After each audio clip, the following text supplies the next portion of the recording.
Welcome to Growing Your Team, a podcast designed for small business owners seeking to grow their company with the help of employees and contractors. Your time is limited, which means growing and leveraging teams is essential for business success. The Growing Your Team podcast is the place to learn tips and techniques designed to help you know when it's the right time to hire, how to select perfect fit team members, and how to maximize productivity while creating a positive work environment. Drawing from her 10-plus years of leadership and hiring experience, here is your host, Jamie Van Kuyk.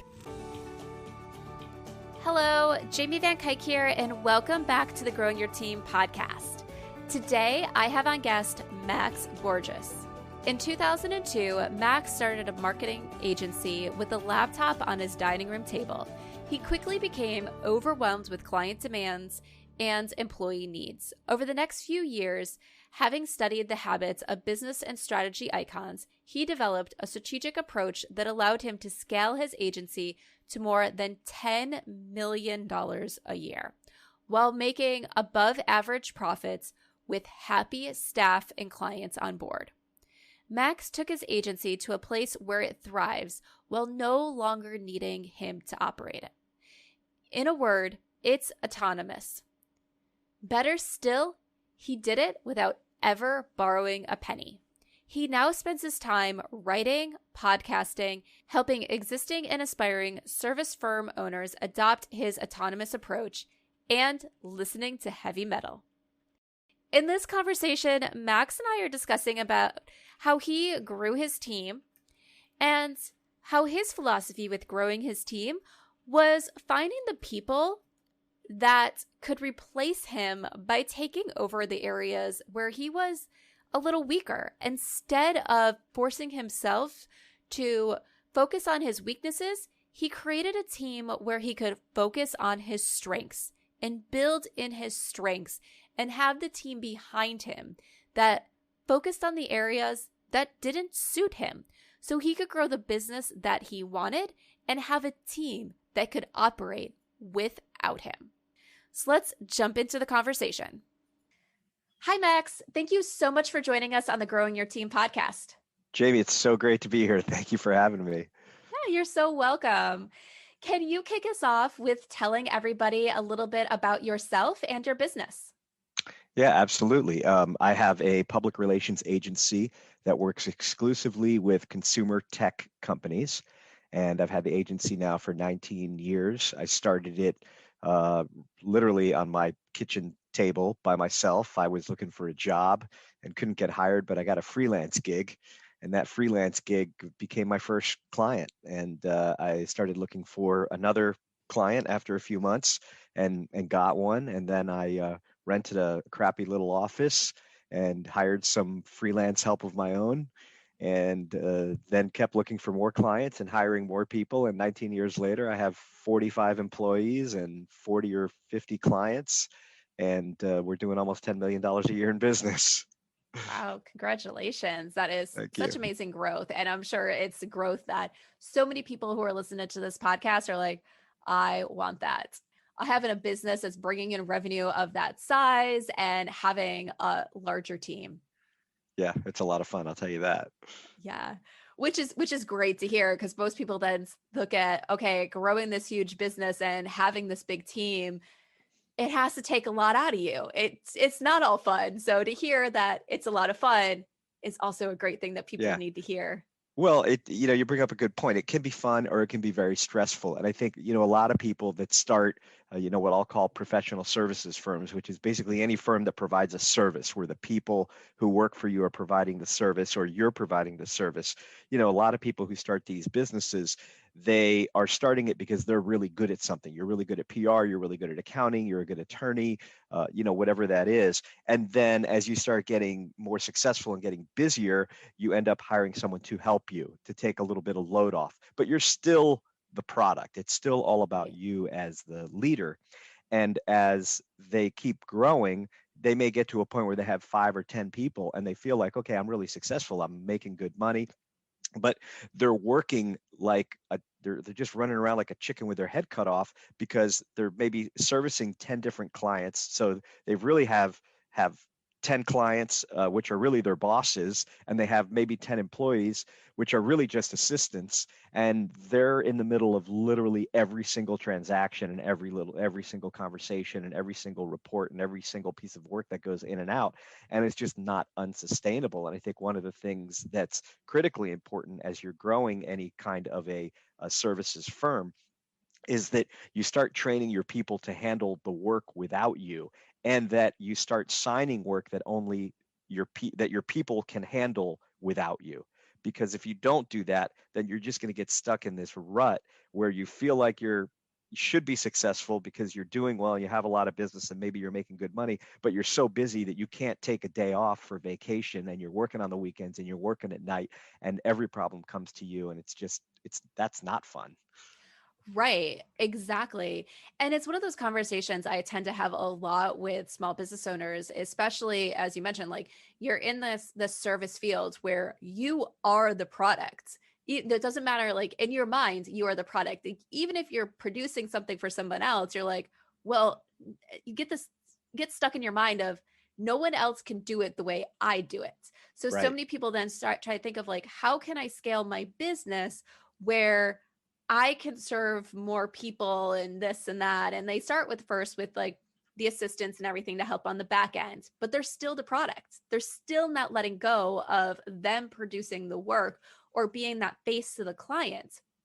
And then as things go on, they end up in this thing where they're kind of stuck. And it's like, how do they pull themselves out of the product and make it so what you're offering the clients doesn't have to involve you.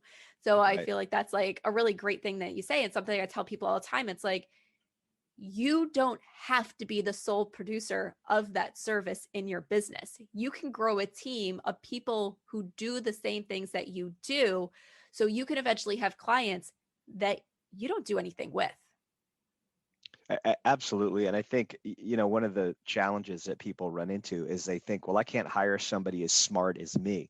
And maybe you're not going to be able to hire somebody who's going to be as good a leader and as good a business owner and as good a entrepreneur and manager and CEO as you. But you can hire people who can do something that you do better than you do. And if you, Right. as you start hiring more and more people, you start surrounding yourself with these experts in different areas. Somebody might be better at accounting, somebody might be better at writing, somebody might be better at sales, whatever it is. And you start surrounding yourself with all these people, and eventually you end up with a team that the team is actually smarter than you. And that's really what you want to create. And once you have that, then you really create freedom for yourself. And because then you can free yourself to do things that help you grow your business. And as I like to say, and this is commonly heard, it's important to work on your business, not in your business. And so you've got to Exactly. be aware of what are the things that I do that are working in my business, and what are the things that are working on my business. Client work is working in your business. Hiring people, bringing in new clients, that's working on your business. Adding systems and processes to your company, that's working on your business. And so it's really important that you work on your business every day so that you can keep growing it. Right. Exactly. And it makes me think of a client that I had in the past where he was running a gym and he had a team, but he was still very involved in a lot of things. And one of the conversations we had about like him growing his team and continuing to reach this vision that he had was he's like, I started this gym because I like being a personal trainer. I like being with the clients. So what we were talking about was if that's where you are too, like you never really have to give up that 100% completely, but you have to be conscious about how much time do you spend there. So like Yeah. we created this plan of okay, when he really grows into this role and grows his business to this maximum level that he is envisioning today, how much time is he going to spend with clients? Because he never wanted to give that up completely.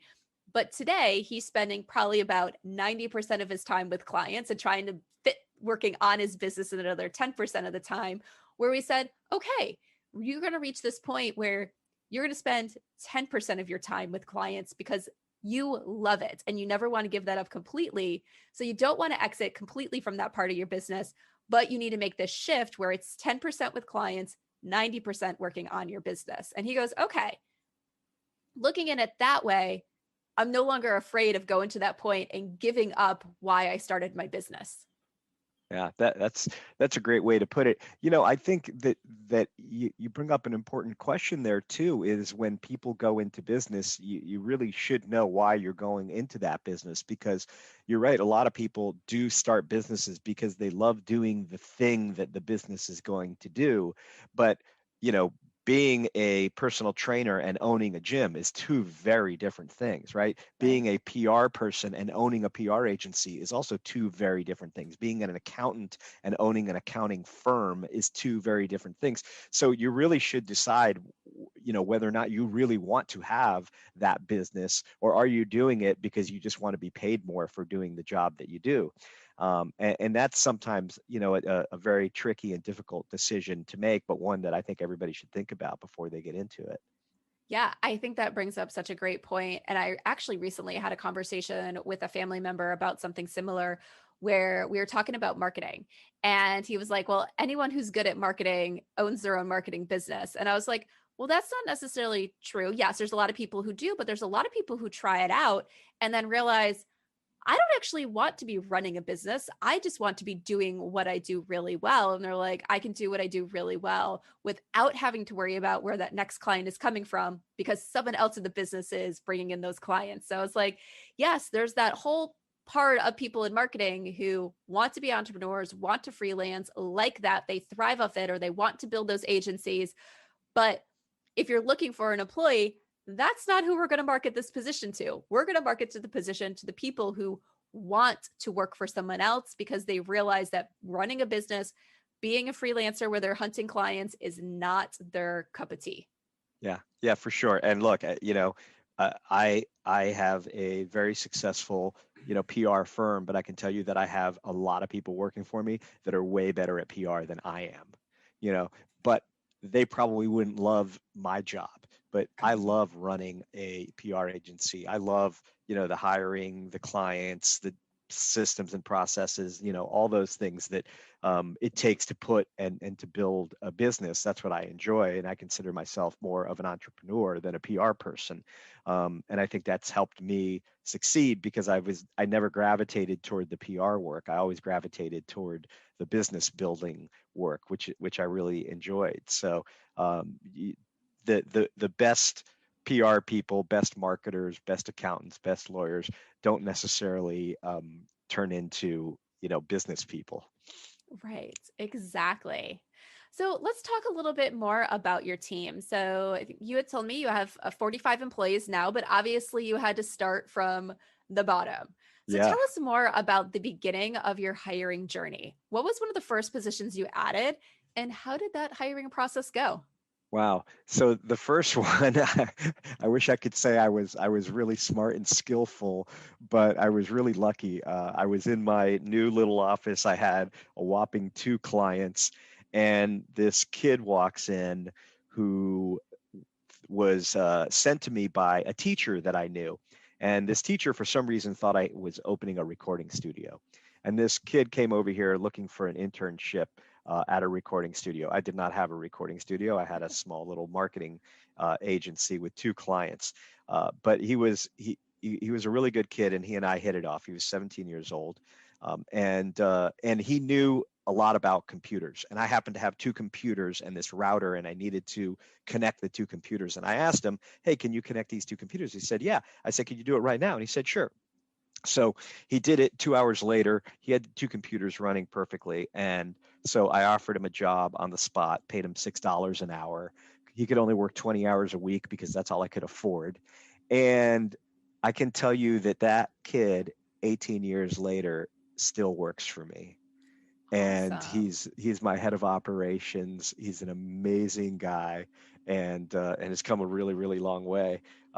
So I really got lucky with him, but I learned a really important lesson after hiring him and after hiring my second employee, who was also kind of lucky. It was a friend of mine who had gotten fired from a job and needed some part-time work and needed to borrow one of my computers to look for a job. So And these two guys that started working for me, um, were really really good at detail work and really good at following through on things. And that was really my weakness. I'm really good at getting things started, but once I get something 80% of the way there, I just kind of lose interest. And these guys were really good at finishing things. So what I found very quickly is that as a team, we worked really, really well together. They kind of completed me and allowed me to get a lot more done. And so I was able to sign more clients and get some momentum and continue hiring people. So over time,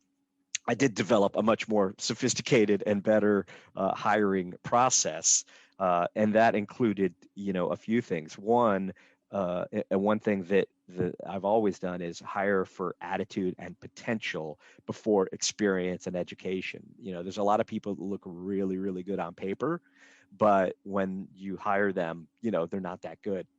And I think that somebody's attitude and um, and willingness to learn and grow and do whatever it takes is going to pay off, a lot more. I mean, when you look at Corrado, who was my first employee, he was a 17-year-old kid that just finished high school, didn't have a college education, and didn't know how to do a whole lot other than some computer work.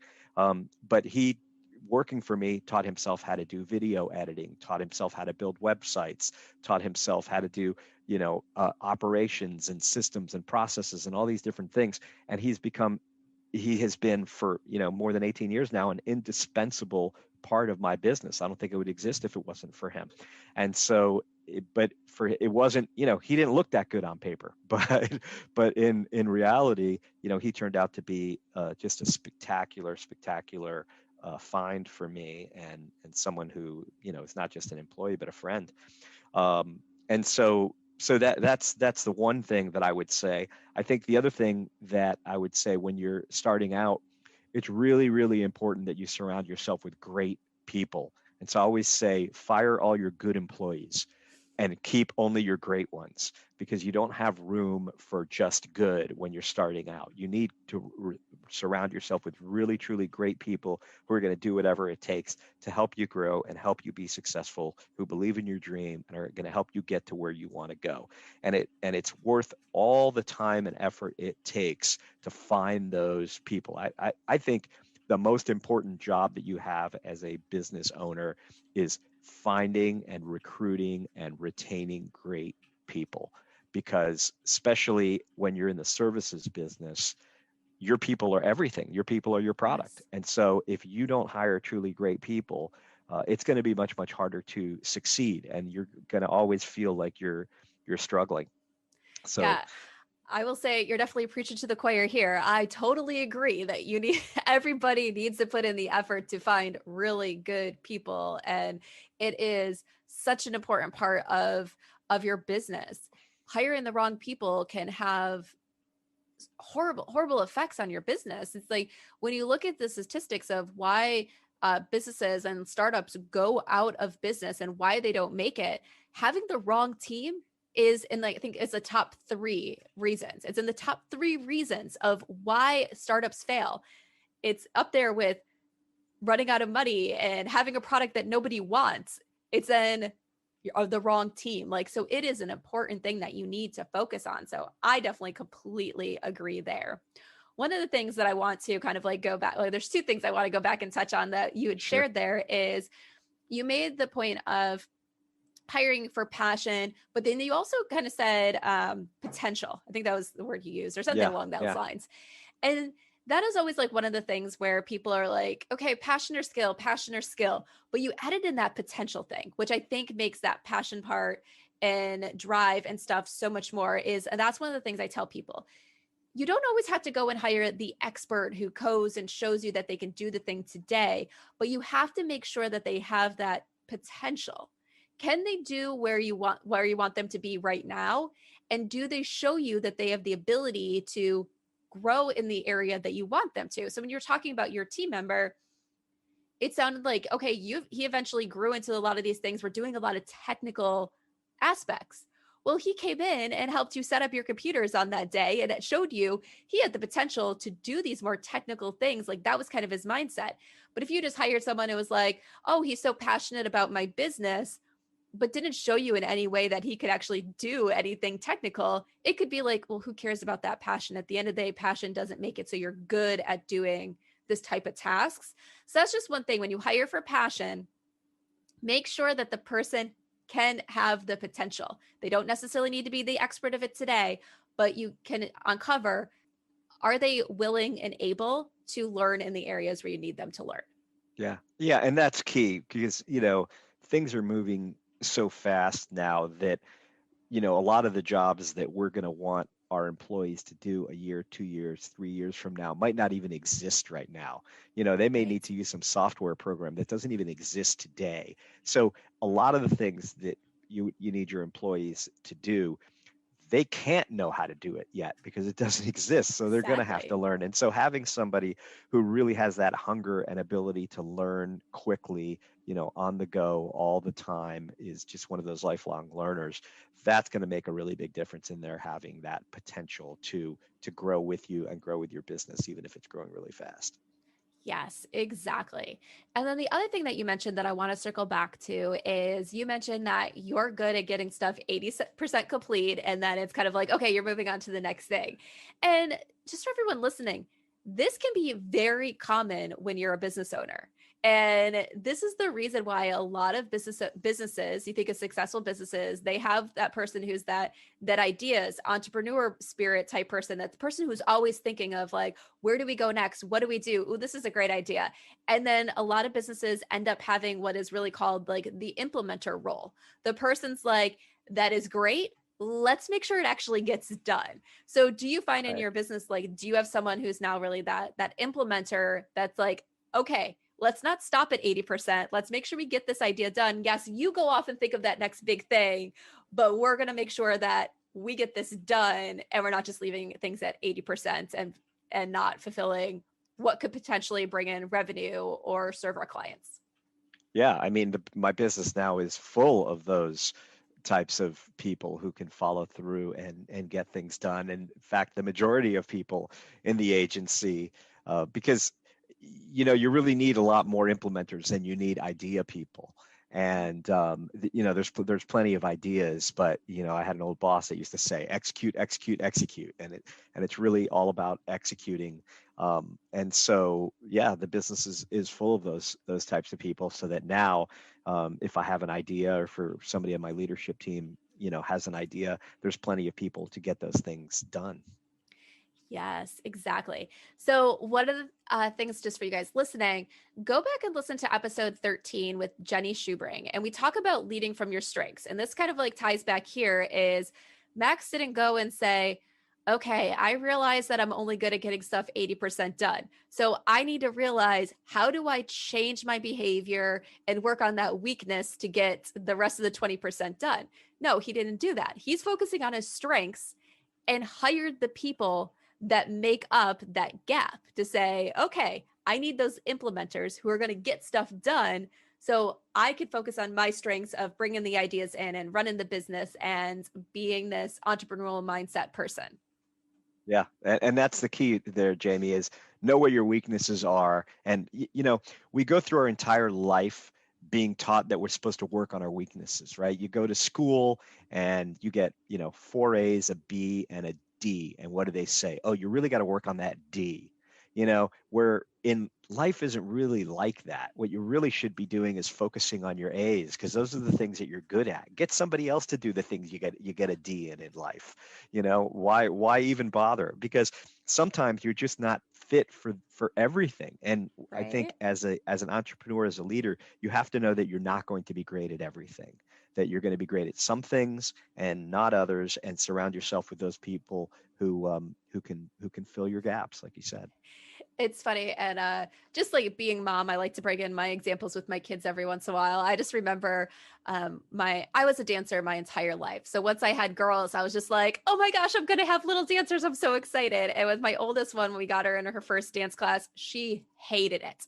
She cried all like the entire time, to the point where it's like, I think at the end of about halfway through her first class, where they changed from their ballet shoes to their tap shoes, my daughter didn't want to go back in the room. She's like, nope, I'm not going back in the room. And I was like, okay, we're just gonna leave. Like, yeah, I'm not gonna force you to go back in the room. And the one mom turned to me and she goes, just keep bringing her. She'll eventually learn to like it. And I just turned to that mom and goes, my daughter doesn't need to learn to like dance class. There's so many other things out there. I'd rather have her do what she's good at and what she wants to do than force her to focus on something that she doesn't want to do. So it's kind of like that same thing. It's like, don't be focusing on your weaknesses or stuff that doesn't light you up.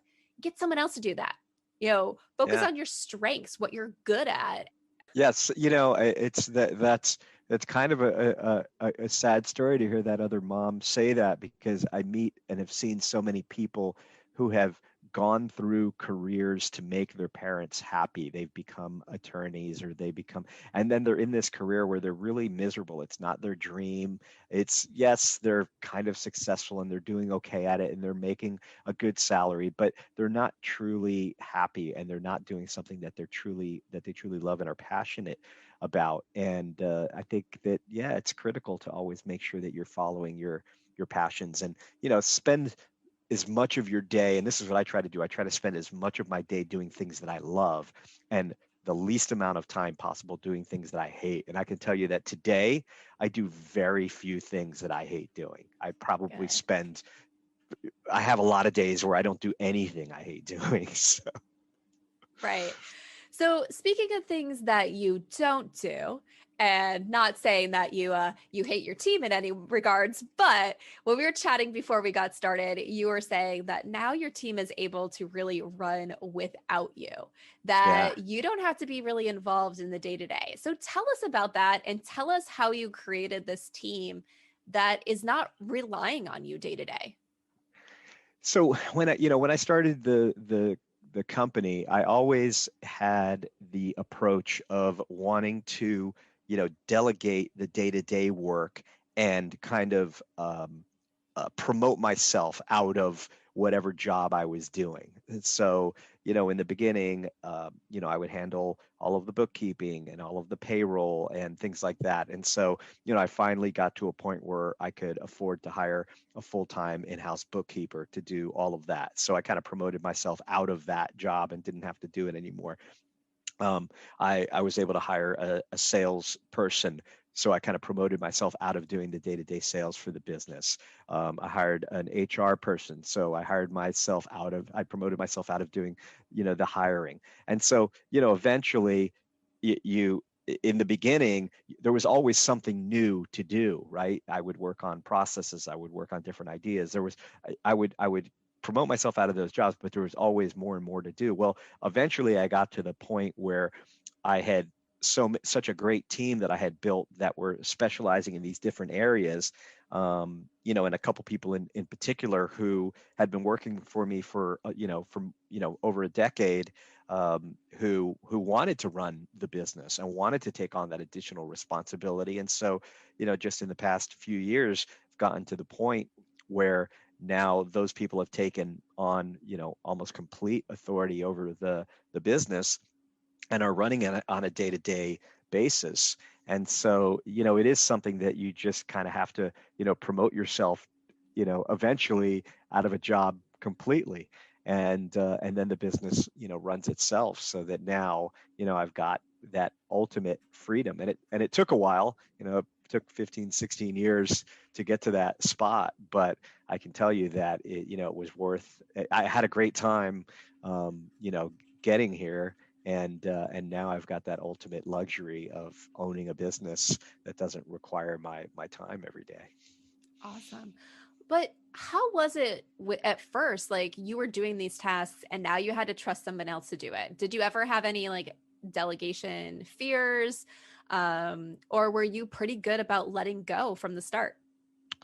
Uh, I think I was pretty good at it because I wasn't in love with the day-to-day client work, and I always had the goal of building a business. See, I had this idea in my head from the very beginning that the definition for me of a business is an organization that you can leave for 3 months, and when you come back, it's in better shape than how you left it. And so I know that's a really, really high bar for a lot of people, but that's what I was aiming for. And so everything that I did was building an organization that is better than any individual parts, so that 1 + 1 = 3. 1 + Right. 1 + 1 = 5, and so over time, that's exactly what happened. I end up with an organization that was much better because I had all these different experts doing different things.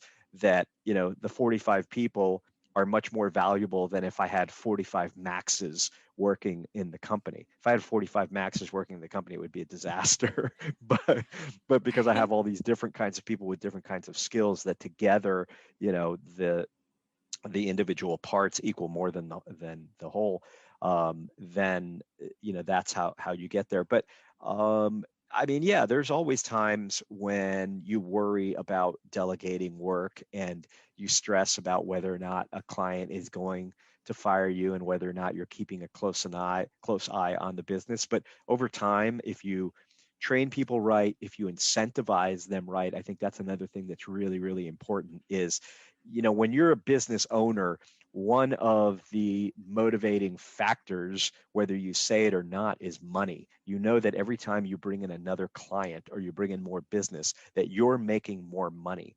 But if you're paying your employees just a standard hourly or salary, and they're not making more money, then they're not incentivized the same way as you are, and they're not going to be as motivated as you are to get that work done. And so you need to figure out some kind of bonus program or payment program, that as more clients come in and you're feeding more work to your employees, that they're making more money too, so that they can feel like, as the business becomes more successful, they're becoming more financially successful as well.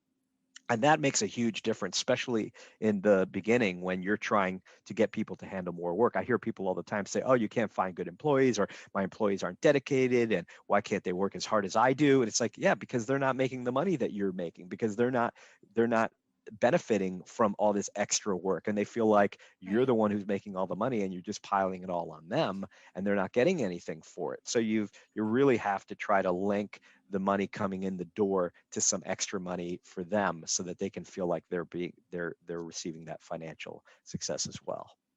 Yeah, that's something I totally agree with, is they have to feel that connection. And I was actually just talking to someone about this the other day, about how we get into this thought process of, there's these, like, sometimes in companies, these low level positions. And it's like, well, yes, there's always going to be positions that are at the bottom of your hierarchy, whether it's pay or responsibility wise, but those positions are essential, otherwise you wouldn't have them.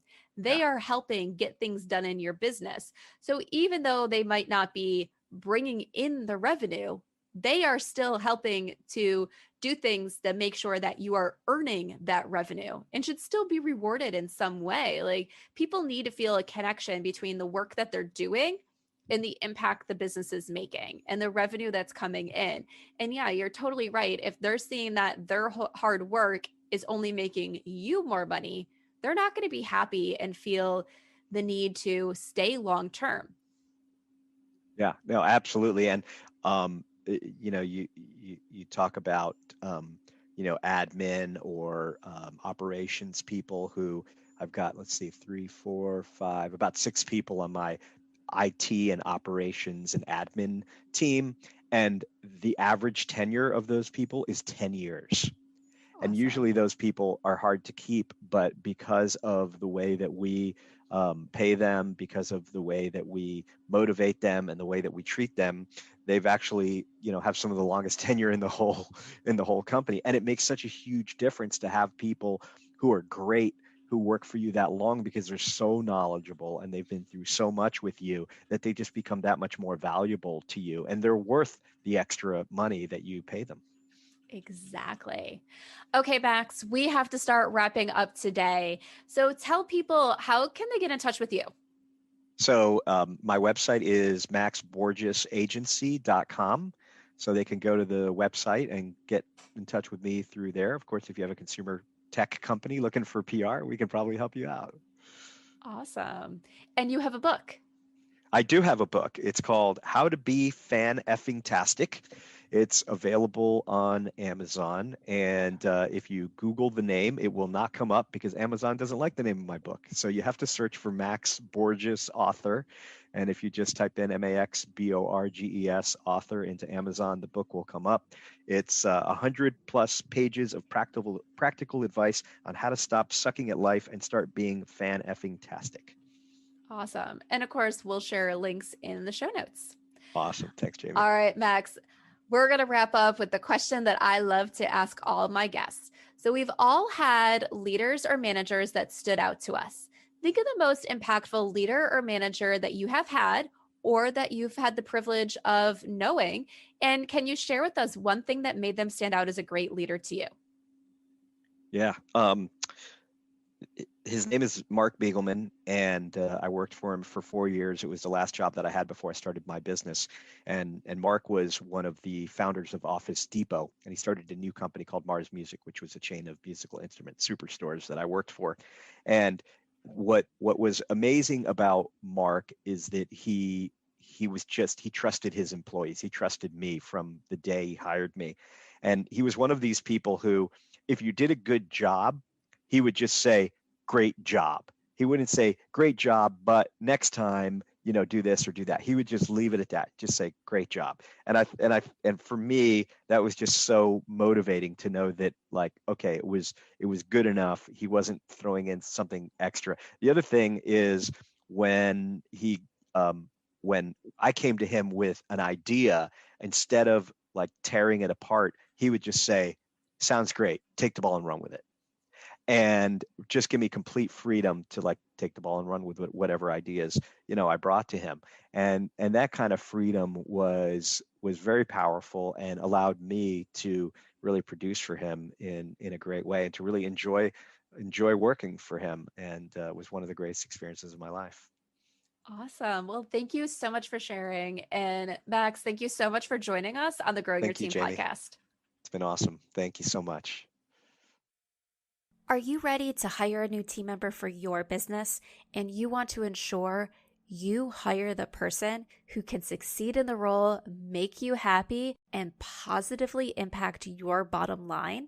Then set up time and let's talk, because this is exactly how I help business owners like you.